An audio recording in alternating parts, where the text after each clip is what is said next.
No venía aquí al cementerio del condado de Harris en años, pero definitivamente recuerdo el día de 2009 en el cual lo enterramos.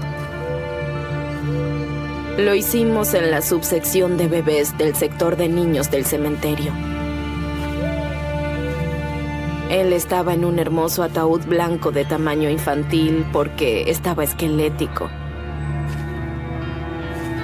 Sabíamos cómo había fallecido y no se trataba de una muerte sencilla. Pasé 14 años intentando descubrir quién era ese niño. Es el último niño sin identificar que murió a manos de uno de los peores asesinos seriales de Estados Unidos, Dean Allen Core, también conocido como el hombre de los caramelos. Esta historia no ofrece redención alguna. Solo encontramos terror, locura y dolor en esta historia. Las noticias de hoy comienzan con un homicidio. Por ahora se encontraron 17 cuerpos en el cobertizo. La policía espera encontrar más cuando retorne. El reinado del terror del hombre de los caramelos fue superado por otro asesino cuyas presas eran los jóvenes, John Wayne Gacy, también conocido como el payaso asesino. A lo largo de 8 años, ambos asesinaron a más de 60 chicos. Eran como niños en una tienda de dulces. Veían la oportunidad en cualquier lado. Vino a casa y dijo, oh, estábamos excavando en su residencia. Resultó que estaban cavando sus propias tumbas. Estos niños suplicaban por sus madres. Tenía una tabla donde los torturaba y abusaba de ellos. Muchos creen que John Wayne Gacy y Dean Core eran psicópatas que operaban solos, pero esta serie investiga pruebas de que estaban vinculados a una red secreta nacional. La policía de Dallas cree haber descubierto un círculo nacional de homosexuales. Yo la llamaría una célula pedófila que podría compararse con una terrorista. Fui abusado por un círculo pedófilo desde los 5 hasta los 12 años, lo cual me dejó alteraciones psicológicas y emocionales. Fue una red masiva y una de sus mentes maestras, una figura sombría. Era el mayor de los depravados. Su nombre era John David Norman y era un pedófilo que estaba a cargo del circo. Enviaba chicos a clientes a lo largo de los distintos estados. Eran de todos los estratos sociales. Médicos, abogados, de todo. Y sí, estaban en contacto entre ellos. Sabían exactamente qué pasaba. Esta serie desenmascarará una conspiración secreta de pedófilos y asesinos de niños, y mediante conversaciones inéditas, ofrece un atisbo al retorcido mundo del payaso asesino. Tienes una llamada a cobro revertido de John Gacy.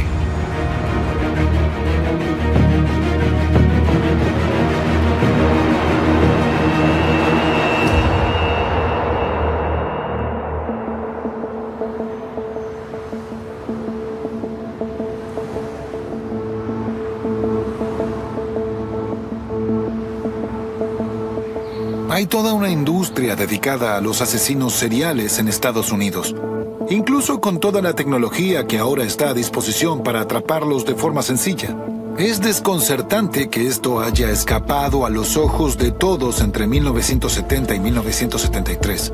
Yo me dedico a escribir sobre casos policiales en Texas Monthly y creía conocer a todas las grandes historias, hasta que conocí a un anciano reportero radial que me contó que la historia más devastadora en la cual había trabajado en toda su carrera era la de Dean Core y lo que le había hecho a esos niños en Houston.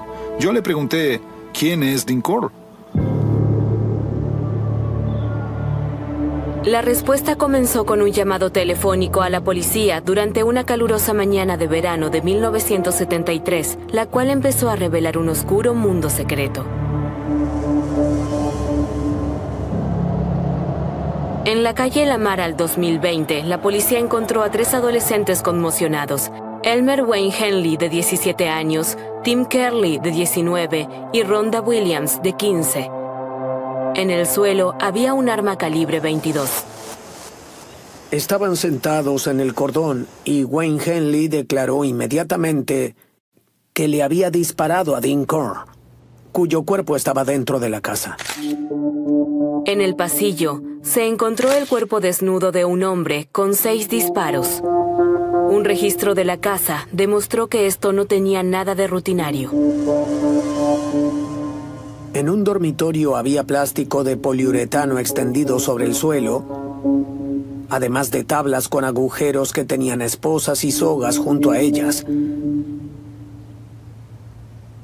También se encontraron marihuana y muchos sprays de pintura acrílica.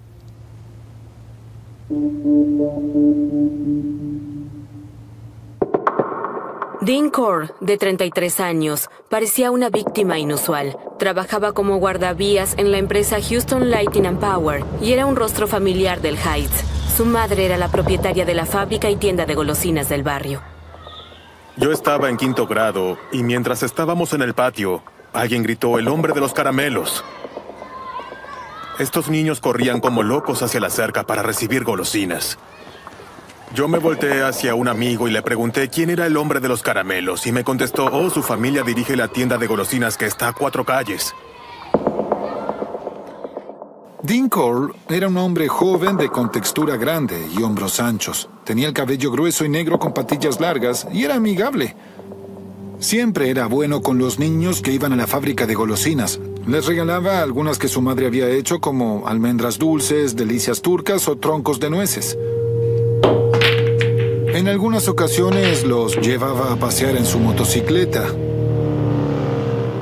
Era algo así como una especie de líder Boy Scout. No era alguien a quien la gente le tenía miedo. Entonces, ¿por qué un muchacho de 17 años del barrio alegaría que tuvo que matar al hombre de los caramelos en defensa propia? La historia que Henley le contó a la policía pintó una imagen muy distinta del tipo amigable del barrio. Estaban teniendo una fiesta allí. Se encontraban haciendo lo que en esa época se conocía como bolsear. Aspiraban spray de pintura acrílica a través de una bolsa para drogarse. Se drogaron tanto que se desmayaron. Al despertar, todos estaban atados con esposas, incluyendo a Wayne Henley. Henley le contó a la policía que el hombre de los caramelos tenía una obsesión secreta. Le gustaban los muchachos menores de edad. Core no tenía afinidad por las mujeres. Se había enojado mucho con Henley por haber llevado a la chica allí. Core quería tener sexo con el otro chico mientras Henley tenía relaciones con ella, a lo cual este último se negó. Henley dijo que Core lo amenazó con un arma, por lo que aceptó hacer todo lo que éste le pidiera. Henley lo convenció de que lo suelte de las esposas. Cuando logró eso, tomó una pistola de inmediato y le disparó. Parecía una historia increíble que podría haber terminado ahí. Una orgía de sexo y drogas que se salió de control. Sin embargo, lo que Henley les contó después fue un relato demencial. Así es cuando contó que Core les había confesado haber asesinado, torturado y abusado sexualmente de jóvenes, para luego enterrarlos en un cobertizo. Incluso dio nombres de algunos de los muchachos que dijo que Core la había matado. No le creí. Parecía una historia demasiado bizarra y ya había escuchado muchas cosas disparatadas que habían resultado falsas. Comenzamos a investigar esos nombres para ver si se trataban de personas desaparecidas o jóvenes fugitivos, y ahí descubrimos que algunos de ellos habían sido incluidos en esas categorías. Muchachos desaparecidos, cuerpos en un cobertizo. Henley dijo que podía llevarlos allí.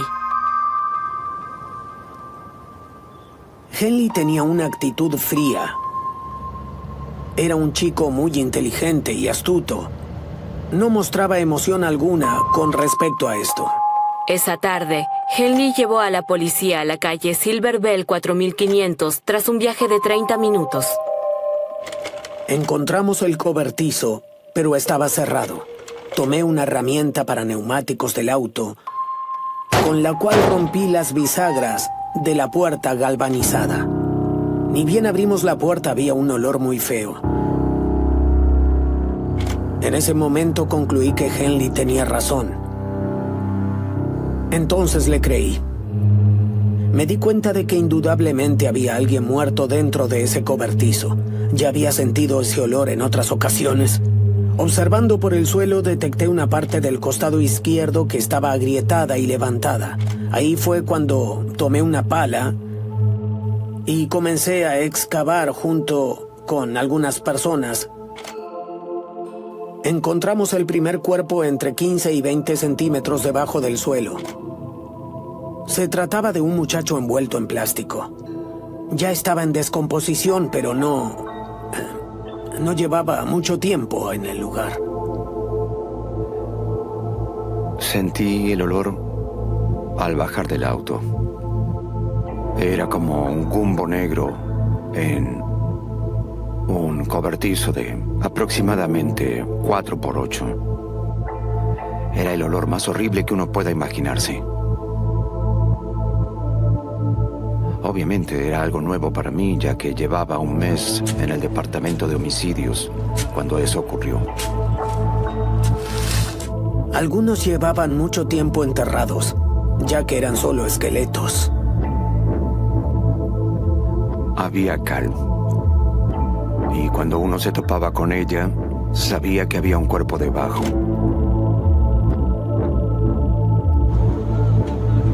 Ni siquiera teníamos guantes, solo contábamos con bolsas de cadáveres. No hablamos mucho entre nosotros, excepto cuando se nos quedaba estancada una pala y sacábamos una línea de cal diciendo, bueno, aquí hay otro cuerpo. Cuerpo tras cuerpo, hora tras hora. Cuanto más excavaban, más encontraban. Era un caos. Intentábamos mantener alejados a los medios, pero se acercaban continuamente. Tenía que decirles a algunos que se fueran porque se estaban metiendo en el cobertizo. Tras haber retirado la carcasa y la suave arcilla arenosa, se hallaron los restos óseos del 9º cadáver bajo una capa de cal. Henley estaba parado afuera del cobertizo, aún esposado, y me preguntó si podía llamar a su madre. Una de las personas de los medios tenía un teléfono de auto. Soy Wayne.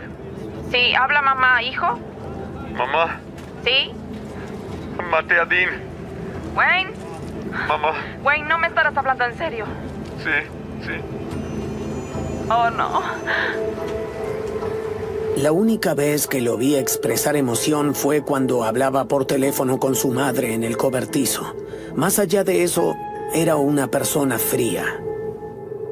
Henley creía que como había matado a Cole, todo había terminado. Sin embargo, era el principio. Los sangrientos detalles se dieron a conocer por todo Houston a través de las estaciones de televisión. Esta noche en Houston, Texas, la policía está desenmascarando los horrendos detalles de una masacre. Se hallaron 12 cuerpos y se teme que haya más. Henley dijo que los homicidios tuvieron lugar en una cámara de torturas de esta casa y que mató a Cole ayer a la tarde en defensa propia tras una fiesta sexual que involucró inhalación de pintura. Mientras escondía su rostro dentro de un patrullero, Henley habló con el reportero John McAlvin. ¿Qué quería él que hicieras? Quería pagarme para que yo encontrara gente, se la llevara, lo auxiliara a hacer lo que quería, la matara y lo ayudara a enterrarla. Se dieron a conocer los asesinatos y todos conocíamos a algunas o muchas personas en quienes esto repercutía. Fue una noticia que hizo mucho ruido para quienes vivíamos en el Heights y creíamos que era un barrio seguro. Era un típico barrio de clase trabajadora, como tantos otros en Estados Unidos. A la mañana siguiente, apareció otro adolescente del Heights, y las cosas iban de mal en peor. David Brooks fue al departamento de policía de Houston junto a su padre.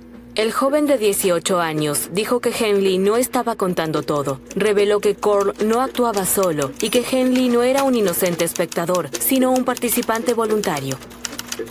Ahí fue cuando Henley decidió contar la verdad. En horas más tardes de hoy, la policía dijo que Henley, quien ya estaba implicado en los 12 asesinatos, confesó haber participado en 25 de 30 homicidios. Esta noche la policía irá a otro sitio en el lago Sam Rayburn, a unos 161 kilómetros de distancia para buscar más cuerpos. Durante ese atardecer en el lago, en el bosque cercano a una cabaña de los padres de Cole, la policía desenterró 4 tumbas más. No parecía haber final alguno a la vista. Henley dijo, bueno, hay algunos cuerpos más y están en High Island. Por lo tanto, se hizo un viaje en masa hasta ese lugar, en donde Brooks y Henley se sentaron en una duna de arena. Los reporteros se acercaron, les hicieron preguntas y les tomaron fotos. Ambos observaban y señalaban dónde recordaban que se habían enterrado cuerpos. Había jóvenes familias allí y niños con cubos y palas excavaban en la arena. fue la escena más extraña y surreal que uno pueda imaginarse. Yo estaba allí cuidando a Henley y Brooks, mientras los otros detectives y otros agentes buscaban los cuerpos. David Owen Brooks estaba muy callado, mirando a la nada. Yo intenté conversar con él algunas veces, pero como no me daba respuesta, me di por vencido. En cambio, sí hablé bastante con Elmer Wayne Henley Jr. Él era muy parlanchín. Como una cotorra, me contaba cómo encontraban a chicos caminando en la calle. Les decían, hey, ¿quieres ir a una fiesta? Tendremos una. Les ofrecían dinero, alcohol, o les prometían que iba a haber chicas.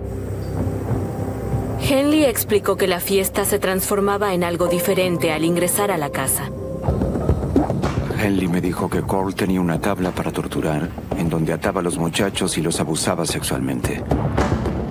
Los dejaban irse y ellos volvían en más de una ocasión, hasta que llegaba el momento en el cual se cansaban de ellos y los mataban. Henley me contó que yo no sabía lo difícil que era estrangular a alguien. Eso me dejó anonadado. Contó que cargaban los cuerpos en una furgoneta. Así los sacaban de la casa, para luego enterrarlos o dejarlos en el cobertizo. Luego comenzaron a llevarlos al lago Sam Rayburn o a High Island. Iban todos juntos. Brooks habitualmente conducía la furgoneta blanca de Dean Core con el cajón para los cuerpos. A Henley definitivamente no le afectaba nada. Nunca derramó una lágrima. Supongo que lo vivía como algo normal.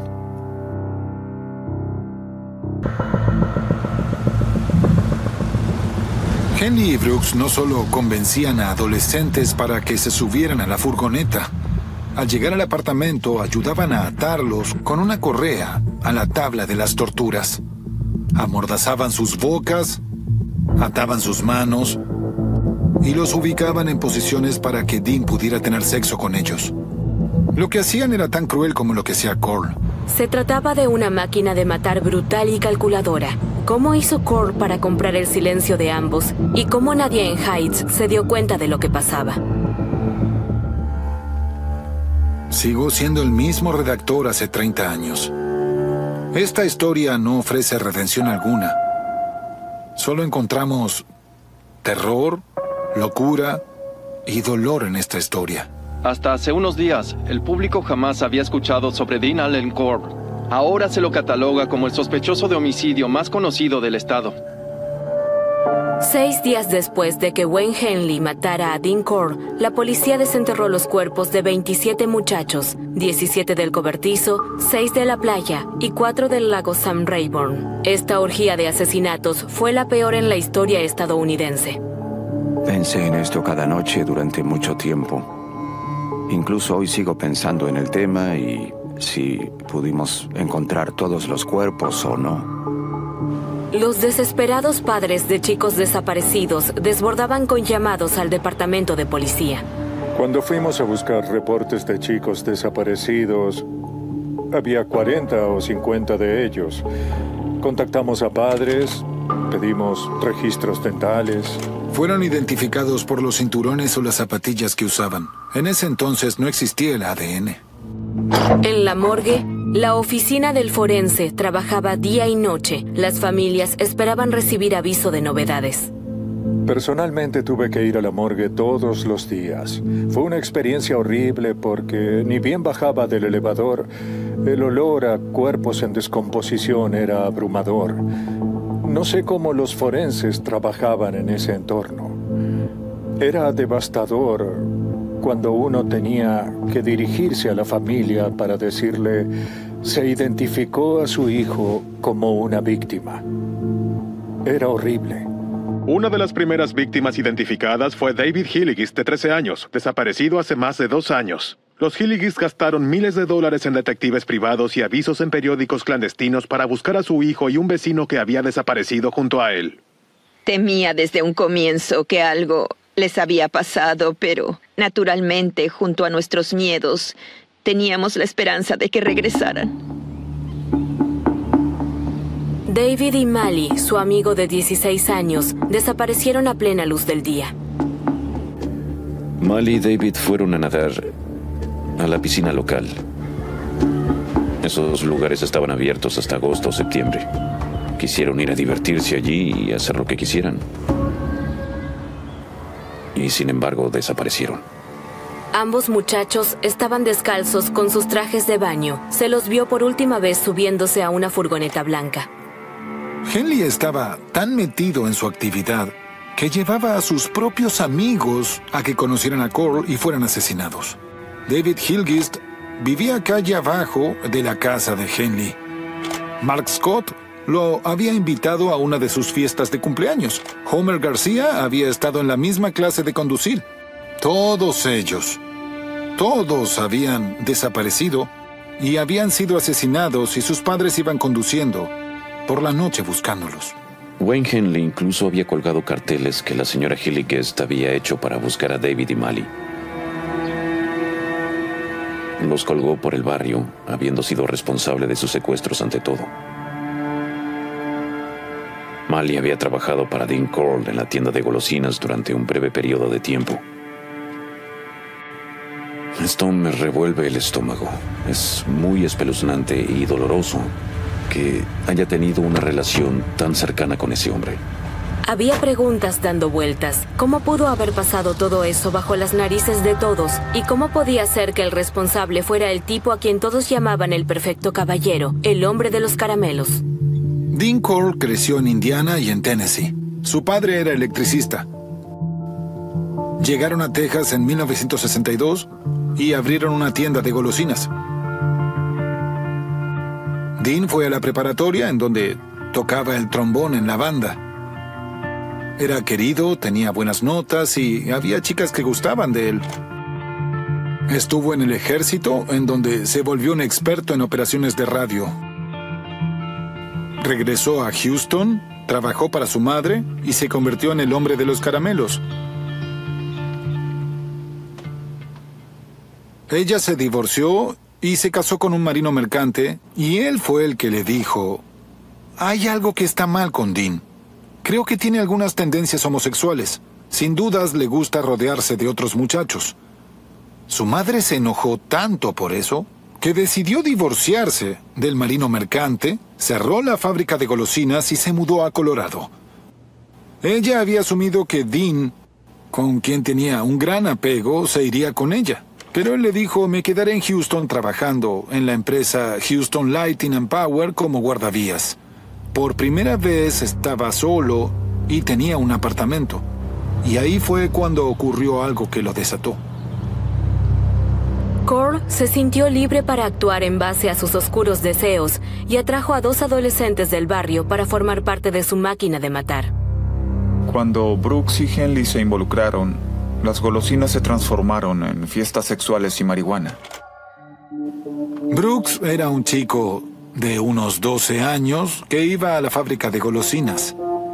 Y él ya conocía a los Coral desde hacía mucho tiempo. Y pasaba el rato allí porque no tenía un padre que lo vigilara, mientras que su madre estaba contenta de que tuviera un lugar a donde ir. El padre de Brooks le dijo: Dean es el primer hombre adulto que conozco que no se rió de ti. Coral vivía en los apartamentos de Yorktown, que es un lugar en donde muchos jóvenes solteros dejaban sus huellas en los negocios y en la economía de Houston. Ahí fue donde él llevó a David Brooks, un joven de actitud distante y lleno de granos a quien muchos chicos burlaban por su aspecto. Tenía cabello rubio largo y usaba gafas muy gruesas. Dean le dio dinero, le compró un auto y lo cuidó como su padre jamás había hecho. Quizás Brooks vio en Dean a una figura paterna. Cuando Dean le pidió a Brooks que se bajara los pantalones para darle lo que la ley de Texas describía como sodomía oral, David le hizo caso. No porque fuera homosexual, sino porque sintió que tenía que hacer eso para conservar el afecto de su figura paterna. Unas semanas después, David fue al apartamento y asumió que podía entrar sin problema, pero vio a Dean teniendo sexo anal con 2 adolescentes aterrados en la cama. Él le dijo que se fuera. Posteriormente, Dean le contó a David que había asesinado a esos muchachos y los había enterrado en un cobertizo. Luego le dijo que esa era su actividad y que si le llevaba muchachos, le pagaría $200 por cada uno. Así fue como Brooks comenzó a traer chicos hacia la furgoneta diciéndoles: hey, tenemos marihuana y cerveza. Y uno de esos muchachos fue Elmer Wayne Henley, quien provenía de un hogar de padres separados al igual que David, por lo que terminó siendo partícipe de ello, ayudando a llevar a otros muchachos a la furgoneta o al auto para conducirlos a alguno de los apartamentos de Dean. Cole era tan querido por los padres de estos chicos que ellos lo invitaban a sus casas. La madre de Henley invitó a Dean a cenar y él se tomó su tiempo para arreglarle el auto. Ella estaba muy al tanto de que su hijo Wayne estaba juntándose con Dean Cole y no le molestaba en absoluto. En cierto sentido, se puede entender la situación de un muchacho de 15 o 16 años solitario y que se siente excluido siendo acogido por otro tipo de persona. Es algo entendible, pero nunca se espera que vaya tan lejos como en este caso. El tormento que despertaron esos chicos desaparecidos comenzó en su momento y es una situación que perdura hasta el día de hoy. Fueron los muchachos perdidos del Heights. Algunos de ellos nunca fueron encontrados, ya que sus cuerpos siguen ocultos en algún lugar debajo de las arenas de la costa del Golfo, o en algún cobertizo que aún no se excavó lo suficientemente. Mi madre hizo todo lo que pudo. Ella no tenía dinero, mejor dicho, no le sobraba el dinero. Los Hilliges pidieron una recompensa por el retorno de Mali y David, y sé que contrataron a un investigador privado.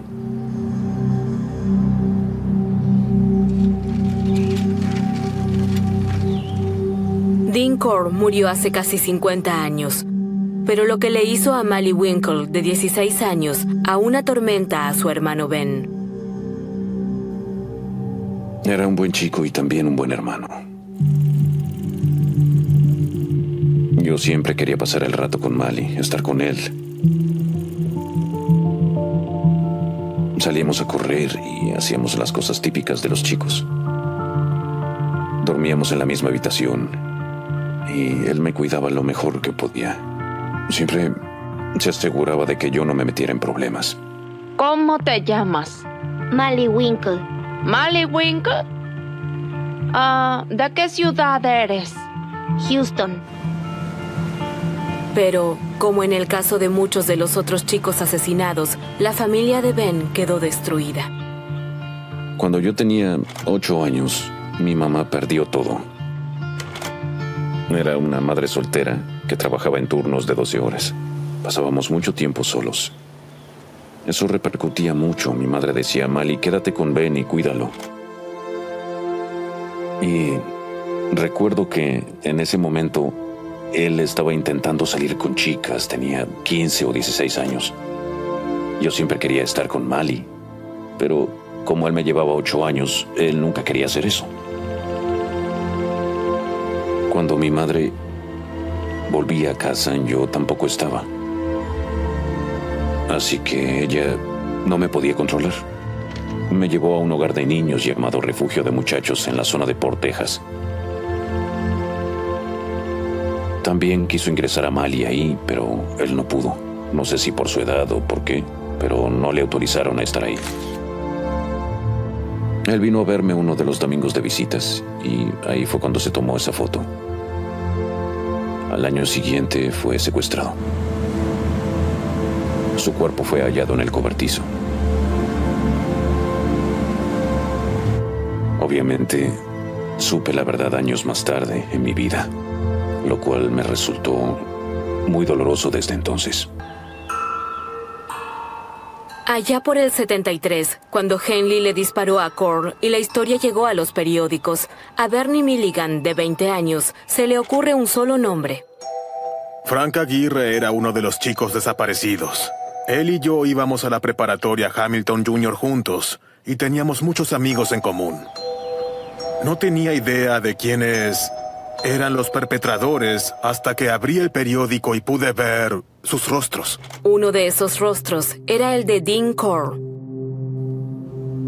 Él y yo tuvimos un encuentro. 3 años antes, Cole había intentado atraer a Bernie a su auto. Mientras caminaba, Cole se me acercó por el costado con las luces apagadas.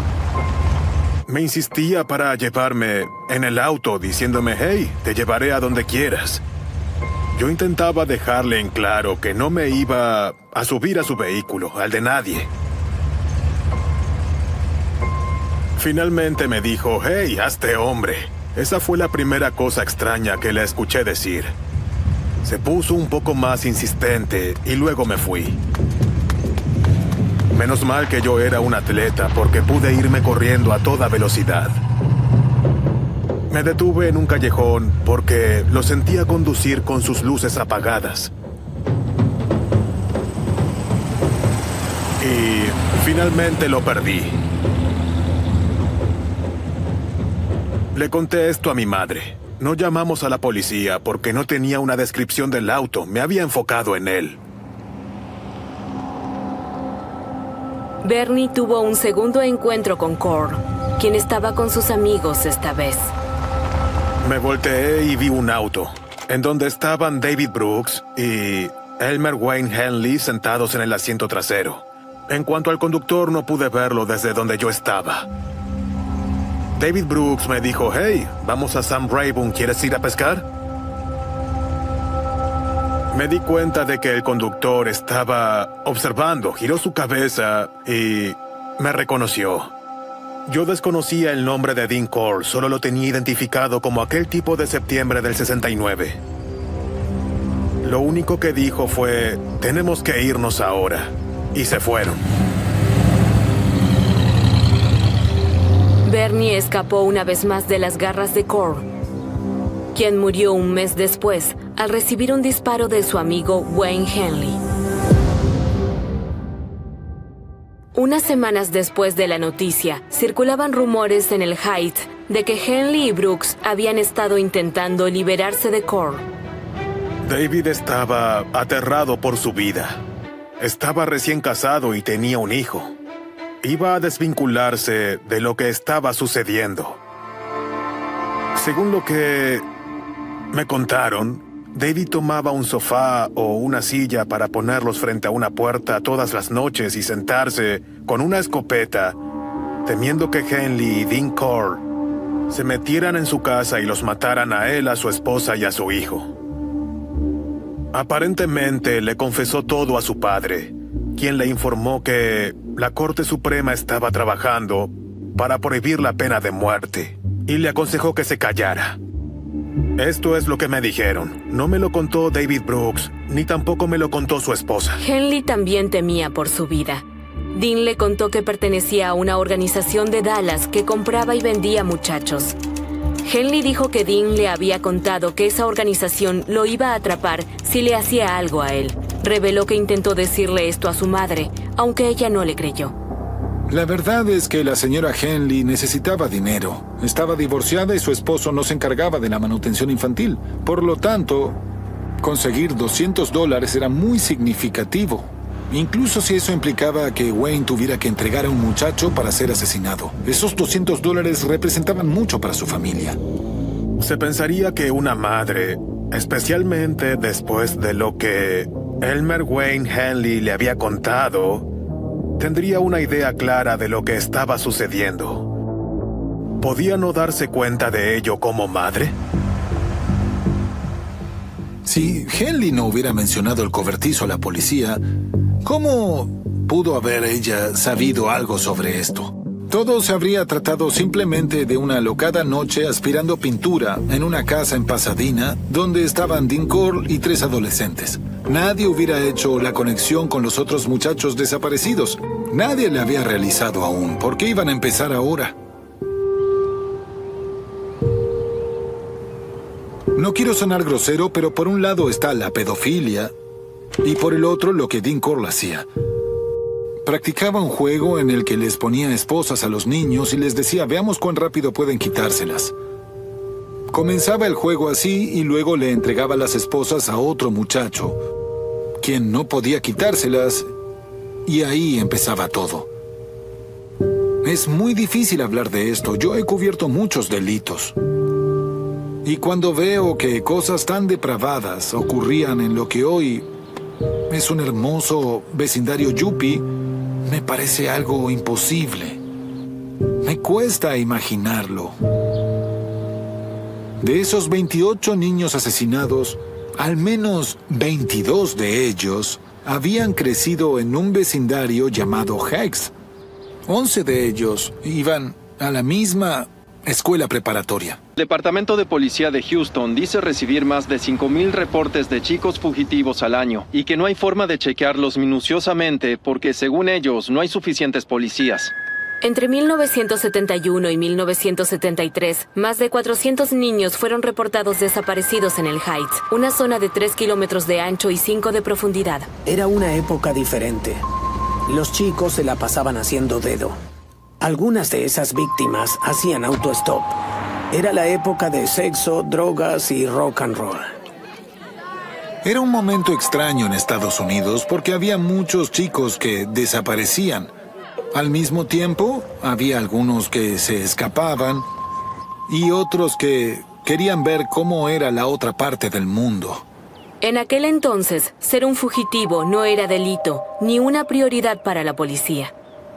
La división juvenil se encargaba de los fugitivos y los menores de edad desaparecidos, y estaba separada de homicidios. Ellos estaban en el 4º piso y nosotros en el 3º. Los informes de delitos de los oficiales de policía eran frecuentemente manuscritos. De hecho, según estaba estipulado, hacíamos todos nuestros informes en máquinas de escribir. Había quizás solo 2 o 3 máquinas eléctricas para las 100 personas de toda la división. Jimmy Glass, de 14 años y una de las primeras víctimas, desapareció en diciembre de 1970. Se lo había visto por última vez yéndose de una misa. Jimmy Glass se había escapado de su casa con anterioridad durante un muy breve periodo. Cuando se le asignó ese caso al oficial de la división juvenil y este descubrió eso, él cerró el expediente deduciendo que se había escapado otra vez. Cosas así pasaron una y otra vez. La situación estuvo mal manejada y a medida que iba habiendo cada vez más dolor, el resentimiento contra la policía iba en crecimiento. Tenemos los datos estadísticos para saber cuántos fueron reportados como desaparecidos y vemos que no hay nada durante ese periodo que indique un patrón. De hecho, tuvimos incidentes mucho más graves en algunos de los otros distritos. Herman Short dijo, el problema aquí son los padres. Los padres tienen que controlar mejor a sus hijos. En ese caso, los jóvenes no tendrían ningún problema. Algunos de estos padres no están exactamente cumpliendo con sus responsabilidades en relación con estos fugitivos en cuanto a su crianza y disciplina. Estos padres iban al departamento de policía de Houston y decían, mi hijo no es alguien que se escape de su casa. Había empacado sus cosas y estaba listo para irse de vacaciones familiares al día siguiente. Desapareció y algo horrible le pasó. La policía de Houston decía, señora, ahora hay muchos fugitivos en Estados Unidos. Esta es la era hippie. Están descontentos, sus amigos les dicen que se escapen y ellos obedecen. Ben sabía que su hermano no era ningún fugitivo. Mali y David habían ido a nadar. ¿Cómo te escapas con un traje de baño? Eso no tenía sentido.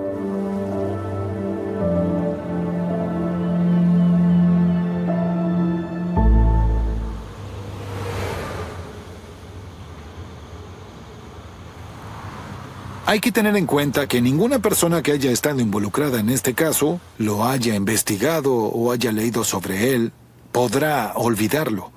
Nadie que haya tenido contacto alguno podrá desprenderse de esto. Jamás podrá hacerlo. Yo almorcé con un detective que había hecho algunas investigaciones iniciales de los asesinatos. Él estaba comiendo un filete de pollo frito y comenzó a describir el olor del cobertizo cuando se desenterraban los cuerpos.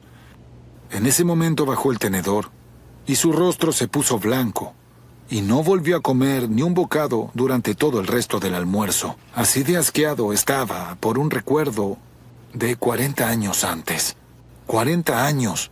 Todavía podía oler esos cadáveres. Conforme al derecho de Texas, Elmer Wayne Henley enfrentaba una condena máxima de cadena perpetua por cada uno de los 6 homicidios. Tras menos de una hora de deliberación, se regresó a la pena máxima, 6 condenas consecutivas de 99 años. 9 meses después, David Owen Brooks fue condenado por un asesinato, el estrangulamiento de Billy Ray Lawrence, de 15 años. Recibió cadena perpetua. Con Core muerto y sus 2 cómplices tras las rejas, los asesinatos en masa de Houston fueron desapareciendo de los titulares. Aún faltaban años para que comenzara la fascinación de Estados Unidos por los asesinos seriales, pero para muchos de los familiares, el dolor dura toda una vida. Todo esto destruyó a mi madre. El homicidio de él opacó todo lo demás. Hizo el sacrificio definitivo. Decidió dejarme en el refugio de muchachos y perdió a su otro hijo. Él era un chico muy inocente. No había tenido chance alguna.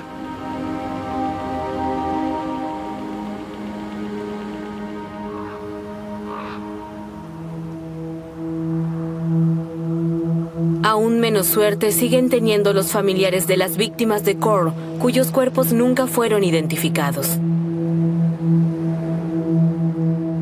La doctora Sharon Derrick comenzó en un nuevo trabajo en la oficina del forense del condado de Harris en Houston. Mientras se familiarizaba con su nuevo lugar de trabajo, algo viejo se volvió repentinamente nuevo. Vi 3 cajas y cada una decía asesinatos en masa de Houston. Inmediatamente recordé mis épocas de la preparatoria y pensé, oh, wow, tienen restos sin identificar de aquel entonces. Francamente, esas 3 cajas me dejaron sin palabras. Entonces le pregunté al subjefe si me podía asignar a esos casos y me dijo que sí.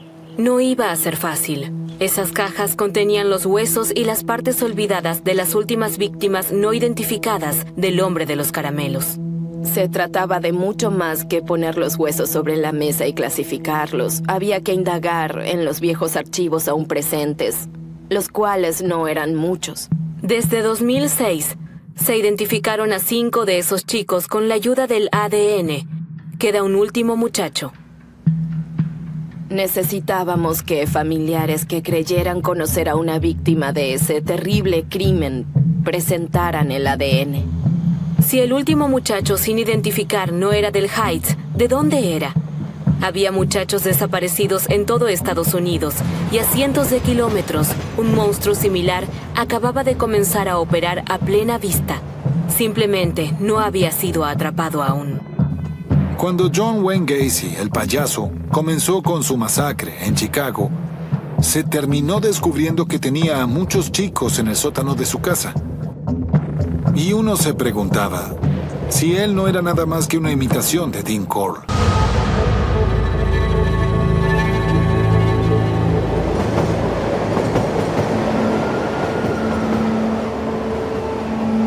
Casi todos los muchachos que Gacy mató eran callejeros, fugitivos o personas que habían tenido roces con la ley. El problema de Gacy llegó cuando eligió a un buen chico. 2 semanas antes de Navidad, los padres de Robert Pist, de 15 años, llegaron a la estación de policía de Des Plaines para reportar la desaparición de su hijo. Solo habían pasado unas horas, pero estaban preocupados. La era hippie estaba llegando a su fin, y no era típico que los chicos se escaparan. Quizás salían a beber, tal vez ese chico había tenido suerte con alguna joven. Comenzó como un simple caso de persona desaparecida. No creíamos que iba a ser algo grave. Rob Pist trabajaba a tiempo parcial como repositor en la farmacia Nissan de Des Plaines, en el turno diurno, el cual concluía al atardecer. Su madre lo había ido a buscar. Era el cumpleaños de su madre, por lo que sé, iba a ser una celebración. A la hora del cierre le dijo a su madre que iba a hablar con un tipo por un trabajo, iba a regresar, pero nunca lo hizo. La familia Pist estaba inflexible, porque Rob no iba a dejar a su madre esperando, especialmente en su cumpleaños. Sabían que Rob había hablado con un hombre llamado John Gacy, pero no podían encontrarlo ni descubrir nada sobre él. El oficial que recibió a la familia tomó el reporte y lo llevó a la división juvenil. Muchas veces, los muchachos desaparecidos no eran ingresados como tales de inmediato, pero a él le pareció que había algo diferente en este caso. Aún así, se les dijo a los Pist que no podía hacerse nada hasta la mañana siguiente. Un reporte de persona desaparecida requiere un periodo de 24 horas de espera para que la policía comience a investigar.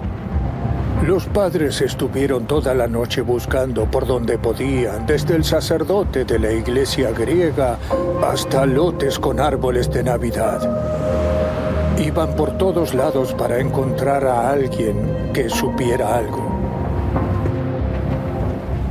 A la mañana siguiente, los padres de Rob volvieron a la estación de policía buscando alguna novedad o lo que fuera. Había un joven que había repentinamente desaparecido el día del cumpleaños de su madre. Jamás había tenido ningún problema en la escuela y era un buen estudiante. En mi trabajo vi muchas familias disfuncionales y esta no era una de ellas. Era una buena familia en la que todos parecían importarse. No encajaba. Verifiqué los antecedentes penales de todas las personas mencionadas en el reporte. Un hombre llamado John Wayne Gacy había estado en la farmacia la noche anterior. Descubrimos que era un contratista que había ido a hacer algunos cálculos o a hablar con el dueño. Era un ex convicto de Iowa que tenía un antecedente penal que involucraba sodomía de menores. Gacy había sido condenado por haber recibido a 2 menores de edad en su casa para luego esposarlos a una de las patas grandes de la mesa de billar y sodomizarlos. Gacy recibió una condena de 10 años, pero solo cumplió 18 meses. No había ningún registro de abusadores sexuales en la década de 1970, por lo que la condena no lo siguió a Chicago. Cuando escuchamos eso, literalmente se nos erizaron los pelos. Esto debía ser algo más serio de lo que inicialmente habíamos creído. Y eso nos impulsó a ir a la casa de Gacy y enfrentarlo cara a cara. Él abrió la puerta y no estaba muy limpio, no era una persona pulcra, estaba sin afeitar y su ropa sucia. Me hablaron sobre la desaparición del joven Pist. Negué saber algo sobre ello. Me pidieron que fuera a dar una declaración testimonial, pero les dije que no tenía tiempo porque había ocurrido una muerte en mi familia. Él comenzó a decirme que su madre lo acababa de llamar por la muerte de su tío y que la estaba ayudando con el funeral. Le dije, no tengo tiempo para ti. Eres muy grosero ante la ocasión de una muerte. En cuanto él supo que no teníamos una orden de registro, se puso muy agresivo. Cuando nos fuimos, coincidimos en que el tipo sabía más de lo que estaba diciendo. El comportamiento de Gacy y su condena por sodomía en Iowa tocaron una fibra inquietante que bastó para convencer a un juez de emitir una orden de registro de su casa. Quería ver si los oficiales de policía podían encontrar algo que demostrara que allí había un cuerpo. Esperábamos que hubiese alguien con vida siendo retenido contra su voluntad. Desde que entramos allí, notamos algo raro en él, ya que, por ejemplo, la pintura del pasillo era marrón, pero tenía líneas doradas en zigzag, yendo hacia arriba y hacia abajo. Todo era muy extraño. Había fotos de payasos por todas partes, incluyendo una junto a su cama.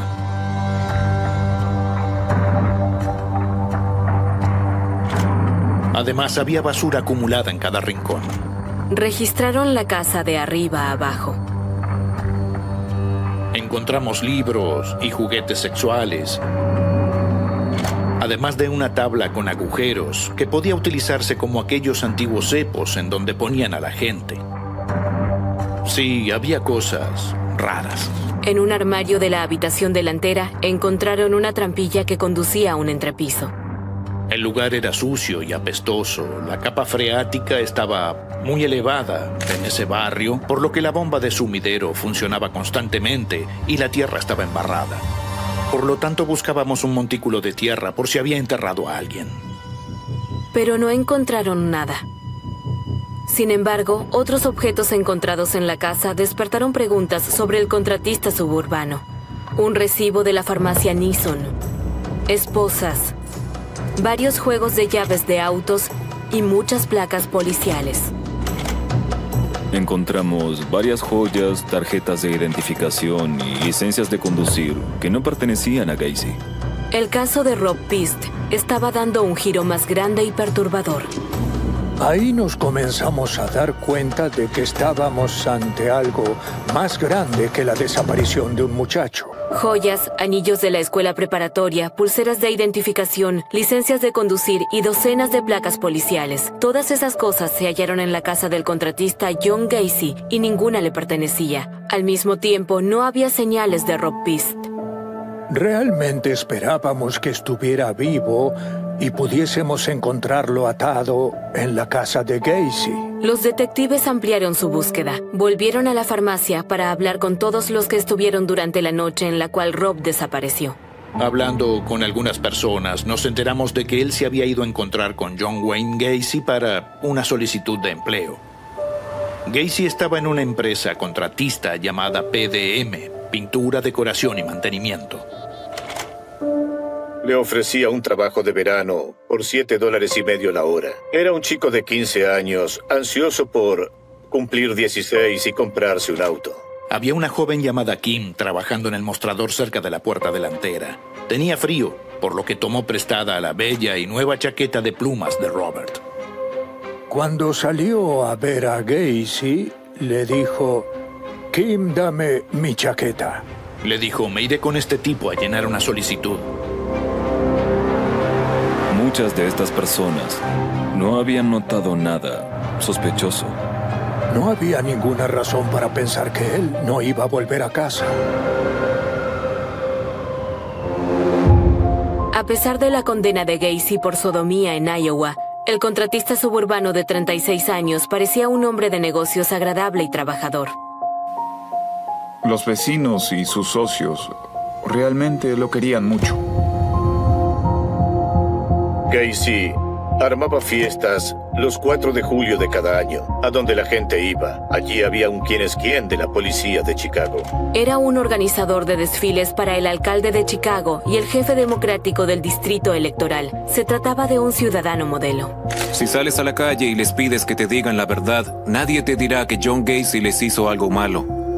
Nadie de mi barrio puede decir nada malo sobre John Gacy. Era alguien muy activo en los negocios y la política.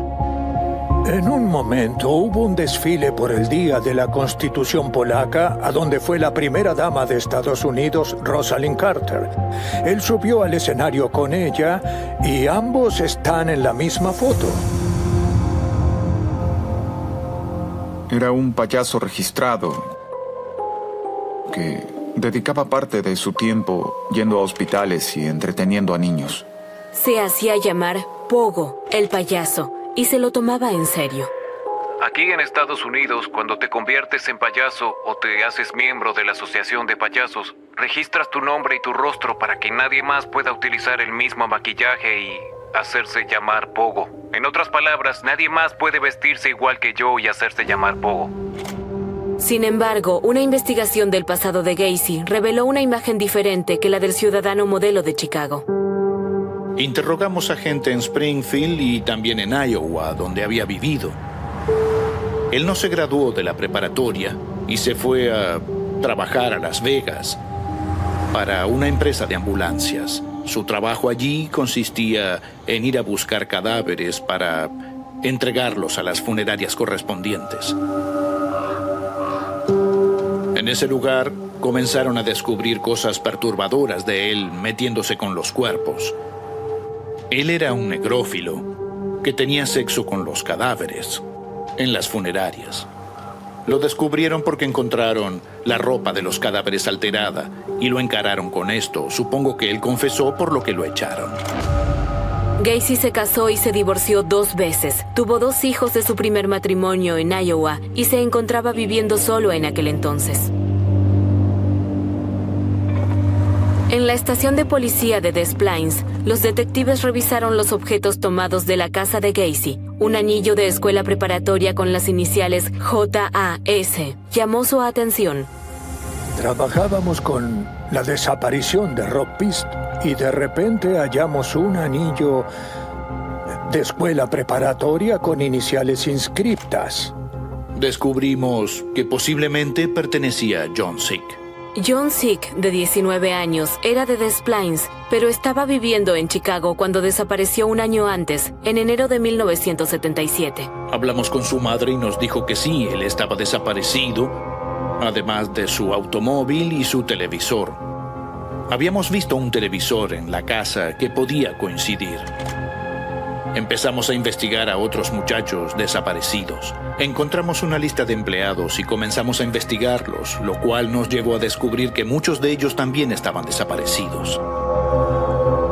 ¿A cuántos otros chicos les habría ofrecido lo mismo que a Pist, diciéndoles, ven conmigo y te haré ganar el doble de tu sueldo actual? El nombre de Gacy había aparecido más de media docena de veces en informes policiales de Chicago, relacionado con cuestiones como secuestro, violación y agresión. La policía de Chicago había investigado sin llegar a nada sustancial en esos casos. Todo se dio vuelta en ese momento. Para mí ya había dejado de ser una persona en cuestión para definitivamente convertirse en un sospechoso.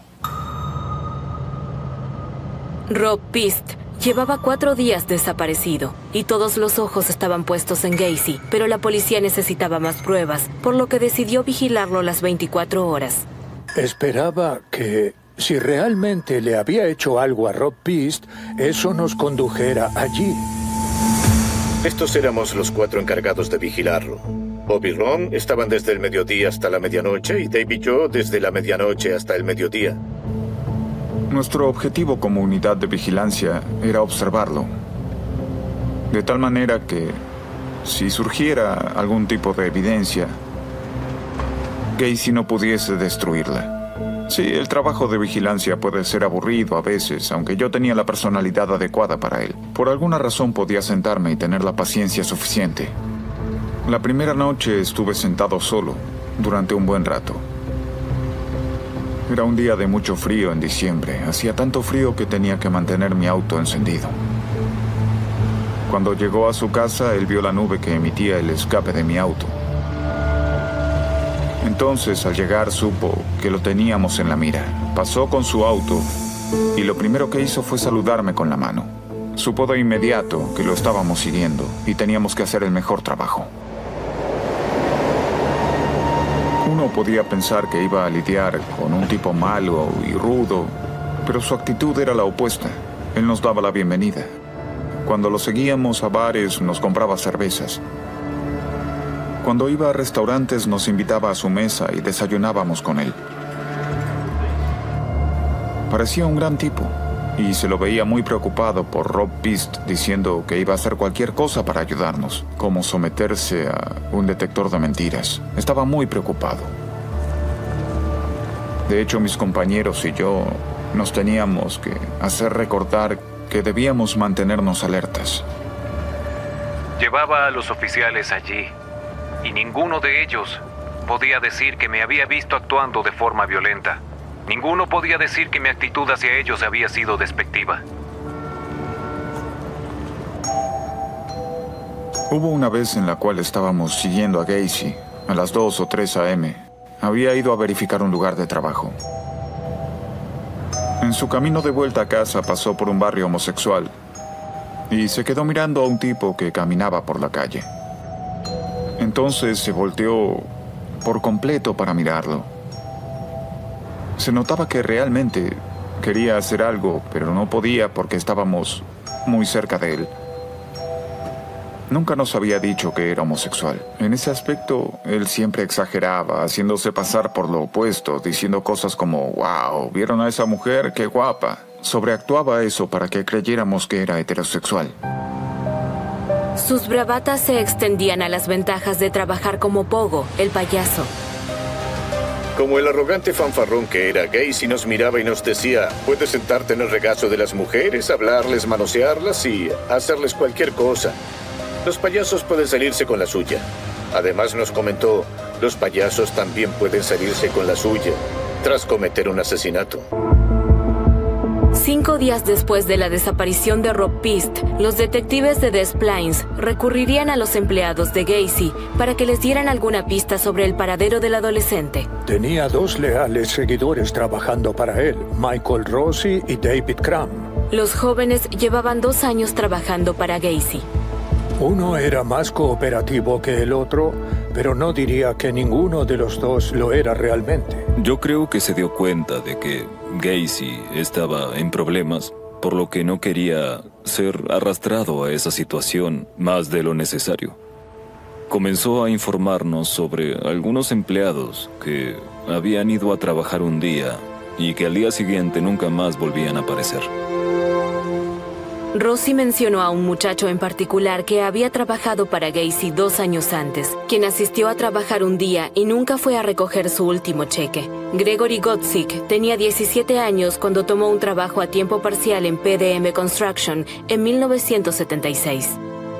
Recuerdo el día en el cual vino a casa y le dijo a mi madre, conocí a este hombre que me ofreció un nuevo trabajo. Ella le contestó, oh no, ¿qué tipo de trabajo? Termina la escuela para poder ir a la universidad. En aquel entonces estaba ganando $2.25 por hora. Y le dijo, mamá, este hombre me está ofreciendo $5 la hora. Ella le respondió, no quiero que hagas eso. Por supuesto, todos los chicos de 17 años hacen lo que quieren y recuerdo que unos días después le dijo a ella, mamá, conseguí el empleo que me había ofrecido el hombre de quien te había hablado. 3 semanas después, Gregory desapareció. Él iba a salir con una nueva novia o con alguien. A la mañana siguiente, mi madre me preguntó si había visto a mi hermano. Yo le contesté, no, ¿por qué? Cada vez que él llegaba a casa siempre decía, mamá, aquí estoy, o le daba un beso. Ella me dijo, no volvió y eso me pareció raro. Más o menos 2 días después se encontró el auto de mi hermano en un estacionamiento. Adentro estaban su licencia de conducir y su cartera y... mi madre comentó, ¿por qué dejaría una posesión tan preciada como su auto? Mi madre fue a la casa de Gacy esta semana diciendo, bueno, él debería saber algo si Gregory había ido a trabajar para él. Gacy le comentó, oh sí, lo vi hace unos días, pero él solo dejó un mensaje en mi contestador. Mi madre le contestó, bueno, escuchémoslo. Pero Gacy le dijo, lo borré. Los muchachos de 17 años suelen escaparse, pero después vuelven. Ella le respondió, no, mi hijo no es así, jamás haría algo como eso. Estábamos atados de manos. ¿Qué se podía hacer? Se pueden hacer cosas hasta cierto punto, se puede recurrir a un investigador, a la policía, pero te dicen que tienen otros asuntos, que harán lo mejor que puedan.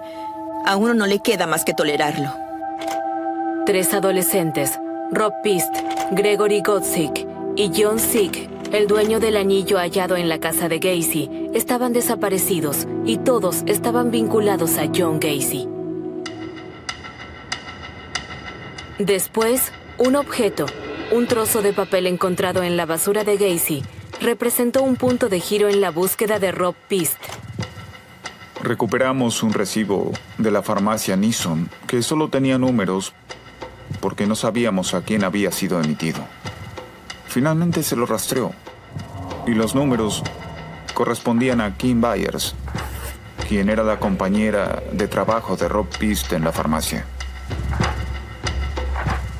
Ella había puesto el recibo en el bolsillo de Rob y luego él se llevó su chaqueta.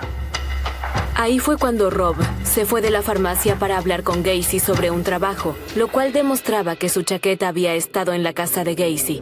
¿Dónde estaba el adolescente? Los investigadores seguían presionando a los dos empleados más cercanos de Gacy, Mike Rossi y David Cram, quienes llevaban un tiempo viviendo en la casa de él. Los investigadores no se detenían ante nada. Seguían a esos individuos a todas partes y los interrogaban en el trabajo y en su casa.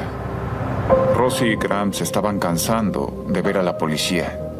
Uno de los empleados aceptó ir a la estación a responder más preguntas. Gacy les había hecho excavar a estos muchachos en su entrepiso en el sótano. Excavaban un espacio en donde Gacy pudiera poner cal que absorbiera olores. Eso nos parecía un poco raro. ¿Por qué habría hecho una cosa de ese tipo? Según Gacy, había un problema con aguas residuales y era necesario hacer eso para drenarlas. Luego finalmente le dije si podía decirme en dónde iba a encontrar a Robert. Él bajó su cabeza y contestó: en el entrepiso de John. Y ahí supimos que necesitábamos otra orden de registro para volver a la casa de Gacy, ir a su entrepiso y comenzar a buscar de nuevo, porque se nos había escapado algo la primera vez. El equipo de vigilancia llevaba más de una semana siguiendo a Gacy. En este punto llevaba algunos días sin afeitarse. Caminaba encorvado y su actitud había cambiado. Estaba tomando estimulantes y tranquilizantes. No debería poder aguantar por dentro el hecho de que no nos diéramos por vencidos con esta investigación. En ese momento éramos como perros con un hueso. Alrededor de la medianoche del 20 de diciembre, 9 días después de la desaparición de Rob Pist, el equipo de vigilancia siguió a Gacy desde la casa de Mike Rossi hasta el despacho de su abogado, en donde se quedó hasta la mañana. Pensábamos que tal vez estaba confesando lo de Rob Pist a sus abogados. Gacy estaba totalmente desquiciado y se fue de allí como un salvaje. Se detuvo en su casa muy brevemente y condujo hasta una estación de servicio a donde siempre iba. Allí vimos una especie de transacción desarrollándose. Y le dije a Mike, iré a ver qué fue eso. Ni bien llegué, unos jóvenes arrojaron marihuana al suelo al verme y dijeron, no compramos esto, ese tipo lo repartía. Nunca lo olvidaré. Escuchaba la transmisión mediante un altavoz. Ahí fue cuando pedí que lo arresten, lo cual ellos hicieron. Había un motivo fundado para ello, porque él estaba con una droga ilegal, lo cual era suficiente para detenerlo. Estábamos en proceso de preparar la segunda orden de registro, y como nosotros lo acabábamos de arrestar, no iba a poder estar en su casa cuando regresáramos a ella.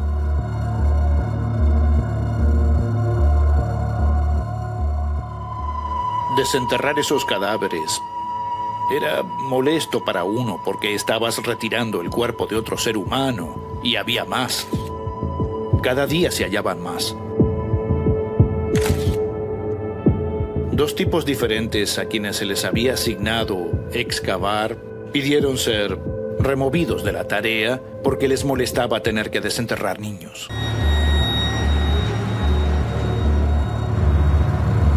Al irse de la estación de servicio, actuaba como un salvaje. Cuando lo hicimos bajarse del auto, lo empujé un poco y le dije, John, estás arrestado por posesión y entrega de marihuana.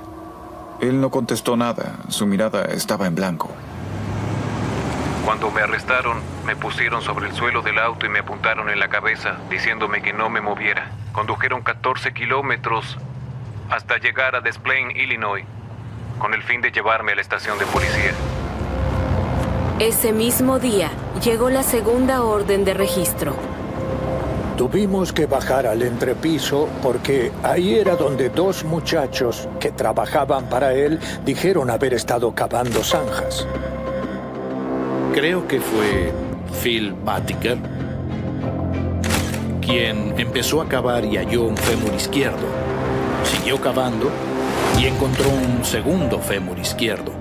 Continuó y descubrió un tercero. Ahí fue cuando pedí que pararan y llamamos al forense, quien lo identificó como un hueso humano. 4 días antes de Navidad, John Wayne Gacy se encontraba en la estación de la policía de Des Plaines. A 11 kilómetros, los oficiales descubrieron huesos en su sótano, los cuales pertenecían a más de una persona. Esos cuerpos estaban en descomposición en su mayor parte. Robert Peast llevaba solo 10 días desaparecido, por lo que sabíamos que ninguno de ellos pertenecía a él, sino a otras personas. Recibí un llamado diciéndome que había cadáveres en el entrepiso. Me dirigí a Gacy y le dije, John, estás arrestado por homicidio. Yo estaba exaltado, intentaba mantener la calma y la compostura, pero eso fue lo más increíble e indescriptible que me sucedió. Él ya sabía que íbamos a encontrar todos los cuerpos, por lo que le contamos que ya estábamos excavando. Gacy me miró y me preguntó, ¿ustedes estuvieron en el entrepiso? Le respondí, sí, ¿por qué? Me dijo, bien, para eso estaba la cal. Le pregunté, ¿a qué te refieres? Me dijo, era para tapar el olor. Dijo algo muy ridículo. Comentó, bueno, no quiero que ustedes arruinen mis alfombras, por lo que dibujaré un mapa de dónde está todo. Este dibujo es una fotocopia del dibujo que hizo Gacy de su entrepiso. Aquí se puede ver un espacio donde hay un rectángulo con una X. Ahí es donde estaba enterrado el primer cuerpo. Durante las siguientes horas, Gacy confesó haber asesinado a docenas de niños y jóvenes y enterrado sus cuerpos debajo de su casa. Con escalofriantes detalles, contó que los homicidios comenzaron en 1972. El primero fue en defensa propia. El niño intentó atacarlo con un cuchillo a la mañana siguiente de la noche en la cual habían tenido sexo. Quiso acuchillarlo. Lo que Gacy describió iba más allá de la defensa propia. Luché contra el tipo. Él tenía un cuchillo en la mano y me tiré encima de él. Lo bloqueé o él quedó bloqueado cuando caí encima. Como sea, le quité el cuchillo y lo apuñalé repetidamente. 3 o 4 veces. No sabía si llamar a la policía ni qué hacer. Temía que, independientemente de lo que había pasado, eso sonara mal debido al delito sexual de mis antecedentes. Pensaba que iban a decir de inmediato que yo lo había atacado. Entonces abrí el entrepiso, lo hice rodar un poco y lo empujé hacia allí. En aquel momento aún estaba casado y convivía con su esposa. No recuerdo si en el Día de la Madre o en Pascuas, le dijo a ella que ese iba a ser el último día que iban a tener un contacto sexual. Fue el comienzo de una ola de asesinatos que duró 3 años. Él recogía a la mayoría de sus víctimas durante la noche, recorriendo la Plaza Book House, ubicada en la zona homosexual de Chicago. Cada vez que salía a tener encuentros homosexuales o relaciones con otros hombres, era después de la medianoche. Equipaba su auto para que pareciera un patrullero. De esa manera podía parar a chicos y hacerlos subirse al vehículo. Esa seducción era parte de su bien planeada rutina. Recorrí la Plaza Buckhouse, pasé cerca de él y le toqué bocina. Se subió, me preguntó qué estaba haciendo y le contesté que daba vueltas con el fin de tener algún encuentro homosexual. Luego me dijo que fuéramos a beber algo y le pregunté a dónde quería ir y fuimos a mi casa. Una vez que los tenía en el auto, iba a su casa. Allí les daba alcohol y drogas a los chicos, además de entretenerlos con el truco de las esposas, el mismo que había utilizado Dean Allen Core, el hombre de los caramelos, con sus 29 víctimas de Houston tan solo unos años antes. Hacía preguntas sobre las fotos de payasos sobre la pared y el tema de las esposas. Por lo tanto, lo esposé. Le dije que podía ganar dinero siendo sodomizado, pero no quiso, no le interesó. Abrí sus pantalones para ver cómo estaba, pero no lograba tener una erección. Y tenía miedo porque creo que le salían lágrimas de los ojos o algo así. Inconscientemente, esos jóvenes se esposaban ellos mismos. Una vez que estaban incapacitados, él hacía el truco de la soga. Al darlos vuelta, tomaba un trozo de soga con bucles que hacía atravesar por un pedazo de madera que funcionaba como torniquete para apretarles el cuello. Él tenía precisamente calculado cómo apoyar el instrumento en las espaldas de las víctimas sin que se soltara. Luego iba haciendo distintas cosas en la casa para finalmente volver a torturar a la persona y matarla. Intentábamos mantener tanta calma como fuera posible mientras escuchábamos cómo había torturado a esos jóvenes. Esto hizo que se me pararan todos los pelos. Era algo increíble. Gacy admitió haber violado y asesinado a más de 30 jóvenes en su casa desde 1972 hasta 1978. Esto le resultaba frívolo a él, quien solo lo vivía como un juego. Siempre uso la palabra juego. Yo practicaba un juego que consistía en poner a prueba a la gente y empujarla al límite, y en el cual, cuando yo no podía controlarla, tenía que atarla con una soga al cuello para frenarla o detenerla. Luego, la noticia de los cuerpos en un sótano de la avenida Summerdale se difundió en todo Chicago. La policía tenía información de dónde estaban los cuerpos, los cuales iban a desenterrar. Como los demás reporteros de la zona, me dirigí rápidamente a la escena y presencié el desarrollo de la situación. El forense dijo que quería que excaváramos en un contexto del tipo arqueológico para que pudiéramos verificar en dónde estaban todos los cuerpos. Entonces, a cada uno se nos asignó un sector de la casa para cavar. A mí me tocó la cocina. Después se descubrió todo el piso, permitiéndoles a los investigadores tener el espacio suficiente en un entrepiso angosto para excavar. Quien estaba en el pasillo desenterrando los cuerpos ponía los pedazos de carne y huesos en una bolsa de cadáveres, la que hacía pasar a través del agujero para dársela a alguien que estaba a nivel del suelo. Teníamos extremo cuidado para honrar y respetar los cuerpos. La historia fue inmensa desde el minuto en el cual supimos del primer cuerpo. Después, iba creciendo a medida que nos íbamos enterando de más cuerpos. Excavando en una casa de Des Plaines, Illinois, la policía encontró 4 cuerpos más hoy. Encontraron 2 cuerpos más hoy. Llevan mucho tiempo muertos y se encuentran en estado de descomposición. Cada día había más. Cientos de personas observaban desde afuera. A las personas les encantan las historias de homicidios truculentos. Esto no podía ser peor, por lo que todos estaban interesados. Hay que tener en cuenta que había pocas cadenas de televisión y todas transmitían lo mismo mientras pasaban la noticia. Mi madre me dijo, tu hermano es uno de ellos. Para el 28 de diciembre, se habían retirado 21 cuerpos de la casa de la avenida Summerdale. El mapa de Gacy resultó ser preciso.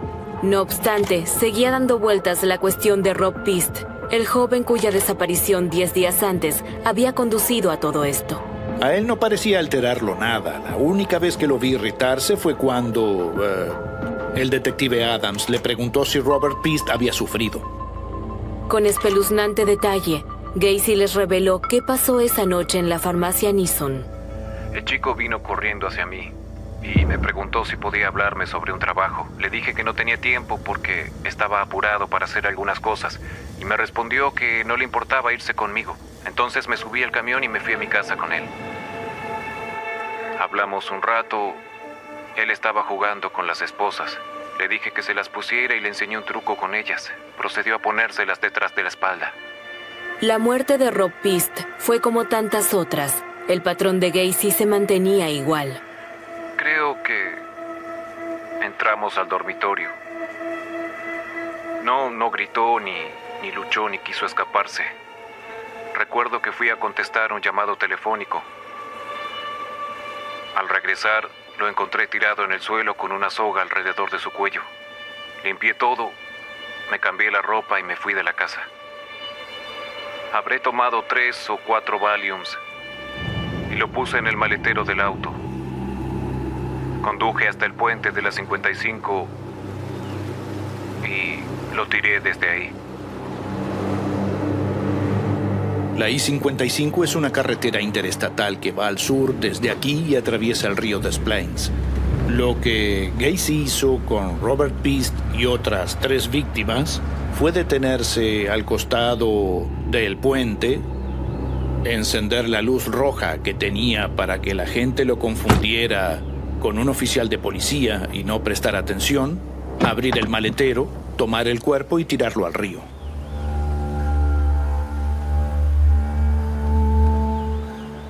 Se hallaron 29 cuerpos en su casa y 4 en el río. Todos eran jóvenes que habían sido violados y estrangulados. John Wayne Gacy pasó a convertirse en el payaso asesino y el homicida más prolífico de Estados Unidos. Para el día de Año Nuevo, los registros dentales ayudaron a la policía a identificar a 6 víctimas, incluyendo a John Sick, quien había desaparecido 2 años antes y cuyo anillo se había hallado en la casa de Gacy. La familia de Gregory Godzik también recibió un aviso. Recuerdo que vinieron, nos hicieron sentar y dijeron: señor y señora Godzik, queremos informarles que su hijo fue oficialmente una de las víctimas de John Wayne Gacy. Dieron la vuelta y se fueron de casa. Y le dije a mi madre, te dije que iban a venir a casa, pero no creía que iba a ser de esta manera. Fue a principios de la primavera cuando se encontró el cuerpo de Rob Piest en el río de Des Plaines. Para ese entonces, Gacy estaba acusado de 33 cargos de homicidio. Se declaró inocente por razones de enajenación mental, alegando que había sido su alter ego Jack, en lugar de él, quien había cometido los asesinatos. Se enfocó de lleno en la defensa de la doble personalidad al momento del juicio. Sin embargo, no dio resultado. El juicio duró 5 semanas.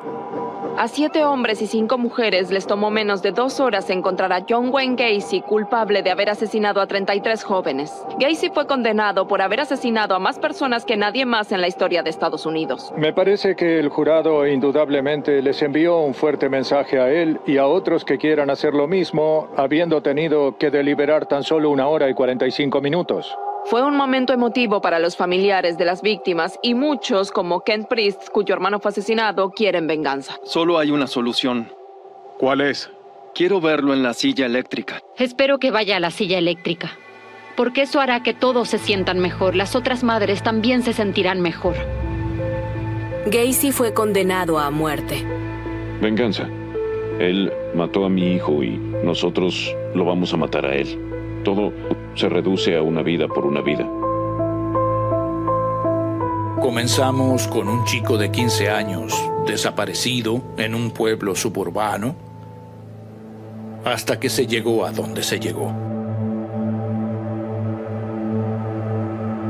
Eran chicos jóvenes, de entre 15 y 17 años. Un cruel y maligno hombre sacó provecho de ellos.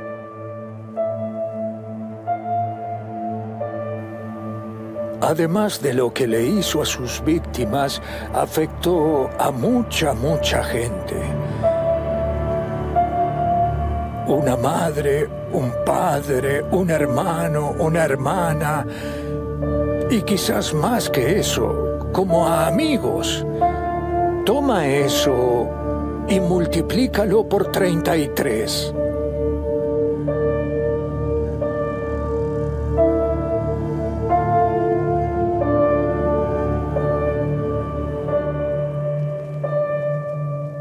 Si no se hubiera llevado a Robert Piest, ¿quién sabe cuánto más hubiera podido seguir con eso?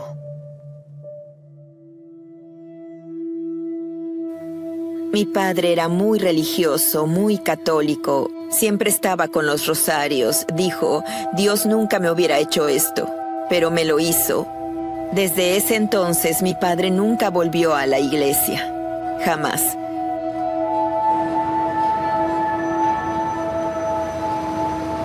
Tuvimos la suerte de haber podido encontrar un cierre como familia en 2 años, pero otras personas se preguntaban dónde estaban y quiénes eran. Eso es lo triste.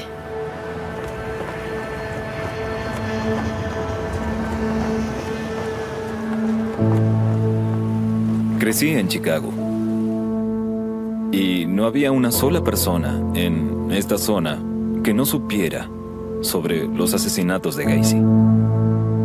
El teniente Jason Moran era un niño en 1978, cuando se desarrolló la ola de asesinatos más infame de Chicago. Al convertirse en el jefe de la unidad de casos abiertos del condado de Cook, jamás hubiera imaginado que el del payaso asesino iba a estar entre ellos. El teniente Moran me vino a decir, hey, ¿sabías que el caso abierto más grande es el de Gacy?